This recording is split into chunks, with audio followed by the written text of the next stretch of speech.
Kaya mga nadalanga eran tanang ifa-full karazan madama Swisa maleng isa na bade Squatan-watan si Mapiade And then here in Alexandria, the first game of this doubleheader, Nigeria won. Hippa! Yeah.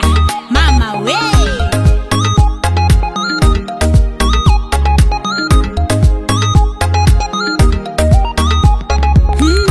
Nyamiti karo efa tiantan Hey, satsina efa likumia Ala, satiangalu wanotipu dafan Hey, aliwa vale mula setantara Safana hitafa, fani tika titafe Sisira eki askono, kwa zifa fambaraka Joti za fali Sadina fakachali Apya dangulti ya kuzau Sora kundanga hari Isinakaye Stamar kwa mnulo Isinakaye Tiyak satya zao Isinakaye Stamar kwa mnulo Isinakaye Oh yeah Isinakaye Stamar kwa mnulo Isinakaye Tiyak satya zao